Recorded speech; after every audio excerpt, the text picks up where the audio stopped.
청, 리, 넛, 코코넛. 안녕하세요. 리너TV의 리너파파와 함께하는 엄마아빠 성장기입니다. 오늘은 아이에게 이 스마트폰을 쓰게 해도 될까? 아니면 다 뺏어야 되나? 이러한 이야기, 그러니까 스마트폰을 아이가 해도 되는가 말아야 되는가, 이러한 이야기에 대해서 함께 나눠보려고 합니다. 오늘 책의 제목은 포노사피엔스입니다. 포노는 폰, 핸드폰을 의미하는 단어고요. 사피엔스는 호모사피엔스, 어떤 인류의 진화 과정을 비유적으로 상징적으로 쓴 말이에요. 그래서 포노사피엔스, 즉 스마트폰을 통하여서 새로운 삶의 유형이 생겨나고 이로 말미암아 신인류가 등장하게 될 것이다. 이 내용을 호모사피엔스를 비유적으로 말하는 것입니다. 그래서 포노사피엔스인 거예요. 포노사피엔스. 저자가 이 단어를 이 책의 제목으로 정한 것입니다. 지금은 요즘 세대들에게 있어서 이 스마트폰은 너무나도 중요합니다. 이 저자에 의하면 이 스마트폰이 신체 일부, 즉 장기의 하나처럼 품고 살아가는, 없어서는 안 될 그러한 중요한 요소 가운데 하나가 바로 스마트폰이라고 합니다. 사람이 심장 없이 살 수 있나요? 사람이 폐 없이 살 수 있나요? 그것처럼 스마트폰 없이는 살 수 없다라고 합니다. 그래서 신체 일부, 장기처럼, 신체 일부처럼 스마트폰을 가지고 살아가는 세대가 오늘날의 세대이고, 그렇기 때문에 오늘날 이 세대에게 있어서 이 스마트폰은 너무나도 중요한 요소 중에 하나다라고 말합니다. 요즘에는 이 책의 내용을 한마디로 말한다면 포노사피엔스, 문명을 이해하느냐 이해하지 못하느냐에 따라서 요즘 세대에 살아남느냐 살아나지 못하느냐의 명운이 달려있다. 이 이야기를 이 책에 전반적으로 하고 있습니다. 그래서 이 스마트폰, 이 포노사피엔스의 문명이 무엇이고 그것을 이해하는 것이 얼마나 중요한가, 그 이야기들을 여러 가지 예를 통해서 쫙 이야기를 하고 있는 겁니다. 요즘은 문명의 교체기입니다. 4차 산업 시대가 이미 시작을 했죠. 이미 출발 단계이긴 한데 어쨌든 문명이 바뀌고 있습니다. 그 누구도 강요하지 않았는데 사람들이 TV나 신문을 보지 않습니다. 여러분의 아이들을 한번 보십시오. TV 보지 않습니다. 뭘 보죠? 핸드폰으로 유튜브 보죠. 내가 언제든지 보고 싶은 시간에 보고 싶은 걸 볼 수 있어요. TV는 정해져 있는 프로그램에 따라서 내가 수동적으로 봐야 되는데, 핸드폰은 내가 언제든지 보고 싶은 거 아무 때나 볼 수 있는 거죠. 능동적으로. 그래서 요즘 아이들은 TV보다는 스마트폰을 봅니다. 그리고 신문을 보지 않습니다. 스마트폰으로. 은행, 쇼핑, 그리고 독서, 음악, 미술, 교육, 뉴스, 기타 등등 그 모든 것들을 요즘 세대들은요, 핸드폰을 통해서 모든 걸 접하고 그것을 해 나아가고 있고요. 그리고 이것이 점점 더 심화되고 확장되어져 가고 있다는 겁니다. 문명의 교체기예요. 이러한 시대에 이 스마트폰을 능수능란하게 활용할 수 있고 사용할 수 있고, 그리고 사용해 본 사람, 그래서 포노사피엔스 문명을 깊이 이해하고 있는 사람들이 요즘 이 문명의 교체기 시대에 잘 적응하고 살아남을 수 있는 사람들이다라고 이 책의 저자는 이야기하고 있습니다. 그래서 이 핸드폰, 스마트폰 이것을 접하는 건 너무 중요한 것 같아요.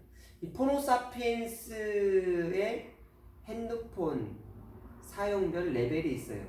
여러분들 어디에 속한지 한번 점검을 해봤으면 좋겠습니다. 1레벨은 이 스마트폰을 전화하고 문자 보내고 그리고 사진 찍고, 이게 1레벨입니다.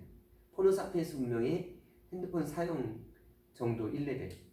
5레벨은 어느 정도냐면 그것은 물론 하거니와 SNS도 하고요. 그리고 이것으로 은행 업무도 하고요. 일정 관리도 하고, 그게 5레벨입니다. 그리고 10레벨이 있어요. 10레벨은 비즈니스 모델을 구축하고요. 크리에이터가 되고요. 그리고 이것으로 앱 개발이나 어떤 그런 프로그램을 개발하는 사람들을 10레벨이라고 합니다. 여러분들은 어디에 속해 있습니까? 10레벨에 속한 사람들은 좀 더 이 포노사피엔스의 문명을 깊이 이해하고 더 나아가 활용하고 사용하는 사람들이겠죠. 자, 그러면 오늘은 우리 이 책에 대해서 오늘도 이 두 가지 나눔을 함께 하려고 합니다. 이 첫 번째 나눔은 쇄국 정책입니다. 네, 이 책에서 소개하고 있는 내용 중에 마음에 남았던 것 중에 하나가 쇄국 정책이에요. 옛날에 흥선대원군이 쇄국 정책을 펼쳤고 이 쇄국 정책 때문에 우리나라들이 이 신문물을 받아들이지 못했지 않습니까? 세계가 변화되어지고 있었고 그리고 서로 세계가 이런 신문명을 받아들이고 있었는데 그때 우리나라는 이 신문명을 받아들이지 않았어요. 결국 다른 세계 다른 나라들보다 도태되고 그리고 또 더 나아가서는 결과적으로는 러시아와 일본과의 어떤 청나라와의 우리나라 영토 싸움이 일어나고 결국 일제 식민지, 일제 치하 시대를 맞이하지 않습니까? 새로운 문화를 받아들여서 더 그걸 우리 걸 만들고 발전시켜야 되는데 그렇지 못했기 때문에 세대적으로 시대적으로 뒤처지게 되고 도태되어진 것이 아마 그런 우리나라가 약해질 수밖에 없었던 그런 모습 중에 이유 중에 하나가 아닌가 그런 생각을 해봅니다. 그러면 왜 쇄국 정책을 했을까요? 왜 신문명을 받아들이지 않았을까요? 이유는 부작용 때문입니다. 그 사람들이 서구 사람들이 들어오면서 신문명만 이렇게 전해주면 되는데 그게 아니라 막 도굴해 가고 그리고 막 그런 어떤 범죄들이 일어나고 뭐 여러 가지 나라가 피해를 입게 됩니다. 그래서 정부에서는 이 부작용 너무 심한데 안 되겠다 그래서 나라를 보호하는 차원에서 쇄국 정책을 취한 거예요. 안타깝게도 그를 순차적으로 단계적으로 신문명을 받아들여서 우리 것으로 만들고 그걸 더 발전시켰으면 좋았을 뻔했는데 그러지 못하고 무조건 딱 막다 보니까 다른 나라들보다 도태되어지는 시대의 흐름이 도태되어지는 나라가 되었었던 것이죠. 오늘날 우리 나라나 학부모님들도 부모님들도 그렇게 살아가고 있지는 않는가? 그래서 이 책의 저자는 의문을 제기합니다.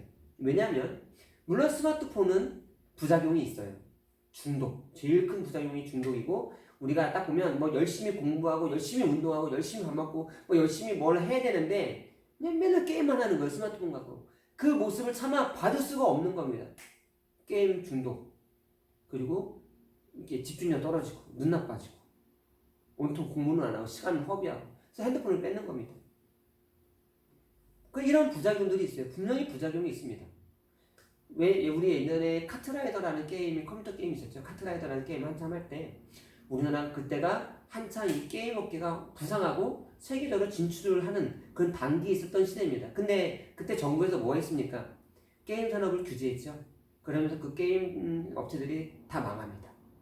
그리고 게임 업체들이 이제는 외국으로 다 팔려나갔어요. 그래서 지금 우리나라는 세계적으로 유명한 그런 글로벌적인 게임 회사가 많이 없습니다. 거의 없어요. 반면에 그 당시 중국이나 미국이나 몇몇 나라들은 이 돈의 흐름이 게임 산업 쪽으로 몰리는 걸 알았습니다. 그래서 분명히 그게 부작용이 있음에도 불구하고 그 게임 산업 쪽에 투자를 한 거예요. 지금은 세계 10대 기업 가운데 7개 정도가 다 게임 관련 산업들입니다. 그리고 그 부분을 육성시켜서 지금은 엄청나게 미국이나 중국이나 뭐 그런 나라들이 엄청나게 그쪽으로 되게 성장을 많이 했죠. 뿐만이 아니라 우리가 이 우버 택시라는 거 아마 여러분 들어보신 적 있을 겁니다. 우리나라는 지금 규제 때문에 못 들어오고 있어요. 나라 규제하고 있잖아요. 못 들어오게. 근데 그 우버 택시가 뭐냐면 그 사장은 택시 회사가 없어요. 중개업을 하는 겁니다. 핸드폰 프로그램으로 택시, 카카오 택시랑 비슷한 거예요. 카카오 택시가 우버 택시를 흉내내는 건데 우리나라 규제에 맞게 변형시켜서 만든 건데요. 이 핸드폰 앱으로 이렇게 내가 어디서 차를 탈 거고 그리고 어딜 들릴 거고 이렇게 핸드폰 앱으로 다 하는 겁니다. 그러면 전화로 콜택시 부르는 게 아니라 그럼 택시 회사에서 연결해주면 택시 회사에서 오고 또 고객을 연결해주고 그걸로 이 핸드폰 프로그램을 하는 거예요. 근데 이 우버 택시가 유명하게 된 이유는 뭐냐면 일단은 택시 타는데 재미가 있다는 겁니다. 그리고 이 우버 택시라는 그 앱 자체의 모티브가 뭐냐면 게임을 모티브로 만든 프로그램입니다. 요즘에 보십시오. 소설을 봐도 그림을 봐도 뭐 광고를 봐도 다 게임이에요. 스마트폰에 대한 그 게임에 대해서 이해를 못한다면 그 광고 그런 소설들 아마 이해하기가 쉽지 않을 겁니다. 한 번은 우버 택시도 이렇게 게임을 모티브로 한 그런 회사. 그래서 지금 세계적으로 엄청나게 각광받고 엄청나게 이렇게 흥한 그런 회사 아닙니까? 한 번은 이 세계적으로 유명한 회사에 우리나라 두 학생이 지원했는데 이 한 학생은 핸드폰 게임을 한 번도 안 해본 학생이고 한 학생은 핸드폰 게임을 종종 하던 학생입니다. 근데 이 핸드폰 게임을 한 번도 안 해본 학생은 떨어졌어요. 그 핸드폰 게임을 종종 했던 학생은 붙었습니다. 어떻게 그런 일이 생겼냐면 갔더니 면접관이 하는 말이 이 게임을 브리핑을 해보세요라는 얘기를 한 건데 게임을 하고선 브리핑을 한번 해보라고. 근데 한 학생은 그 게임을 한 번도 해본 적이 없는 거예요. 근데 한 학생은 그 게임, 나 그 게임 해본 적이 있는데 그 게임을 해본 적이 있고 게임에 대한 감각이라든가 뭐 그런 것들을 알고 있었기 때문에 할 수 있었고 그래서 합격하고 한 학생은 합격하지 못하고 요즘 시대는 이렇게 이 스마트폰에 대한 어떤 감각 그 스마트폰에 대한 활용 그리고 이 스마트폰 또 그중에서 또 게임에 대한 어떤 그런 문화에 대해서 깊이 이해하는 사람들을 선호하는 그런 세대가 오늘날 세대다라는 것입니다. 큰 기업들에서는 이러한 사람들을 선호합니다. 핸드폰으로 게임 못하는 사람들에 대해서 또 핸드폰으로 은행 업무나 또 핸드폰으로 기타 크리에이터나 이런 것들을 하지 못하는 그런 사람들은 아무래도 지금 시대의 흐름에 이 교차되어지는 문명 시대에 도태되어진다고 판단을 하고 그런 사람들을 별로 이렇게 추구하고 이렇게 선호하는 세대는 기업에서 그런 사람들을 선호하는 시대는 이제 지나가고 있다라는 것이죠. 그런데 우리나라는 이렇게 부모들도 그렇고 우리나라도 그렇고 법적으로 규제를 계속 하는 거예요. 핸드폰이 게임이라는 그런 부작용 때문에 안 돼. 그래서 다 규제를 합니다. 그 모습을 보고 이 책의 저자는 우리가 흥선대원군처럼 그 신문명에 대해서 부작용이 두려워서 겁먹어서 이 스마트폰을 규제하는 쇄국 정책을 펼치고 있지 않는가. 이것 때문에 자칫 우리나라가 또 우리 자녀들이 신문명에 대해서 이 시대의 흐름에 대해서 도태될 수 있다는 사실을 우리는 알고 있는가. 이런 얘기를 합니다. 그러면서 이 저자도 그런 얘기를 해요. 분명히 부작용이 있지만 그 부작용은 극복할 수 있도록 우리가 생각하고 고민하고 함께 해 나아가고 그래서 장점을 극대화시켜서 이 시대의 호모사피엔스 문명을 이해할 수 있게 하고 그래서 도태되는 게 아니라 더 나아갈 수 있도록 자녀를 이렇게 이끌어줘야 되는 거 아니냐 그런 이야기를 합니다. 그 부분이 마음에 참 깊이 남았고요. 두 번째는 사람 중심이다라는 겁니다. 사람 중심. 아무리 4차 산업시대가 되고 인공지능이 막 발달을 하고 해도 그 중심에는 사람이 있다라는 겁니다. 사람. 호모사피엔스 시대라고 해도 사람이 중심이라는 거예요. 그러니까 예를 들면 이런 겁니다. 옛날에는요. 대기업에서 광고를 하면 사람들이 우와 저거 괜찮나 보다 메이커야 샀어요. 근데 요즘에는 그게 아니라 이미지 관리 그래서 많이 하지 않습니까? 많은 사람들이 딱 그거 써보고 이거 괜찮은 것 같아 좋아요 눌러주고 괜찮은 것 같아 추천 눌러주고 이렇게 하면 그게 누적이 되죠. 그럼 사람들이 좋나봐 상품평 보니까 괜찮아 그 물건을 또 사는 거예요. 어떤 광고를 의지하기보다는 사람들이 평가 또 사람들이 얼마나 몰리는가 근데 이거를 더 큰 정보로 신뢰할 만한 정보로 여긴다라는 겁니다. 그래서 상품 판매도 이렇게 사람 중심이다라는 거예요. BTS 여러분 잘 아시죠? 이 BTS는요 혁명이라고 말합니다. BTS를 혁명이라고 말하는 이유는 물론 이 책에 나오는 내용이에요. 이 책의 저자가 BTS를 혁명이라고 말하는 이유는 보통 이전에는요 큰 기획사에서 막대한 자본을 가지고 광고, 방송 출연, 그리고 무대 서기하고 이렇게 해서 그 연예인들이 인기를 올리고 했었습니다. 그러던 중에 이 BTS 그 기획사 사장이 나는 그만큼 돈은 없는데 큰 대자본은 없지만 실력 있는 가수와 좋은 노래만 있으면 얼마든지 성공할 수 있어 라는 생각을 갖게 됩니다. 그래서 이 사람이 이 실력 있는 가수를 뽑고 그리고 좋은 노래를 가지고 어떻게 하냐면 유튜브로만 공략하는 거예요. 유튜브로만 그들의 노래를 찍어서 계속 올립니다. 사람들이 유튜브를 보다가 이 노래 좋네? 좋아요? 구독? 이거를 하기 시작하는 거예요. 근데 이게 전체적으로 이렇게 퍼져 나가면서 엄청나게 큰 팬덤이 생깁니다. 즉 팬층이 생기는 거예요. 엄청나게 큰 팬덤이 생기고 이 팬덤이 엄청나게 생기다 보니까 이 BTS가 엄청 유명해지게 됐죠. 큰 광고를 한 것도 아니고 방송 출연을 많이 했던 것도 아니고 인맥을 했던 것도 아니에요. 단지 유튜브 하나로 그 큰 팬덤을 만들 수 있었습니다. 그래서 지금은 세계적으로 아주 유명한, 미국에도 진출하고 세계적으로 진출하는 유명한 그런 가수가 되지 않았습니까?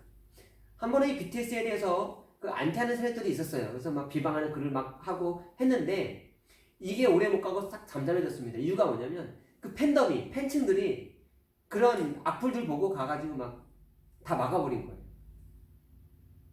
팬층들이 알아서 막아주고, 공연을 하면 팬층들이 다 홍보해주고, 또 공연을 하면 팬층들이 그 자리를 다 채워주고.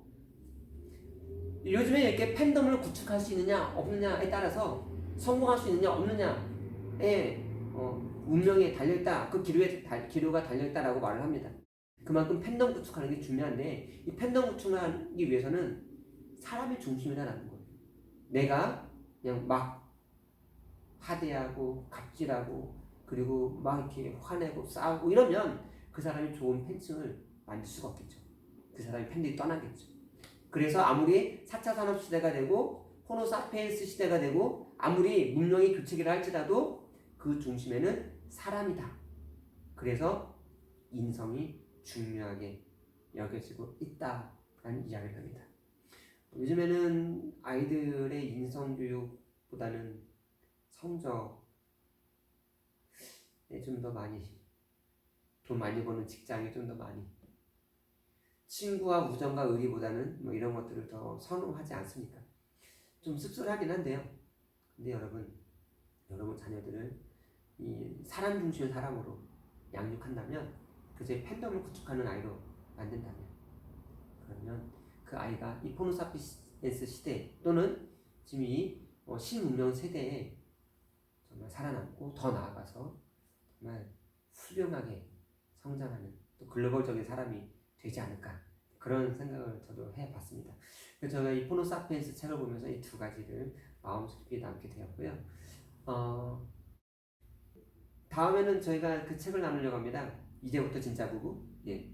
포노사피엔스도 2019년 나온 책이고요. 이제부터 진짜 부부. 오늘부터 진짜 부부인가? 네. 그 책도 올해 나온 책인데, 우리가 좋은 자녀 교육을 하기 위해서는 아무래도 엄마 아빠가 좋은 부부 사이가 되어야 되지 않는가, 그런 생각을 해봤어요. 근데 이 책이 저도 결혼한 지 벌써 이제 거의 한 15년 이상, 15년. 그 책을 보면서 많이 공감이 돼요. 그리고 꼭 함께 나눴으면 좋겠다라는 그런 마음을 갖게 됐습니다. 다음에는 오늘부터 진짜 부부, 이 책 함께 나눠보도록 하겠습니다. 도움이 되셨다면 좋아요, 구독하기 눌러주시고요. 그리고 우리는 다음에 다시 만나보도록 하겠습니다. 바이바이.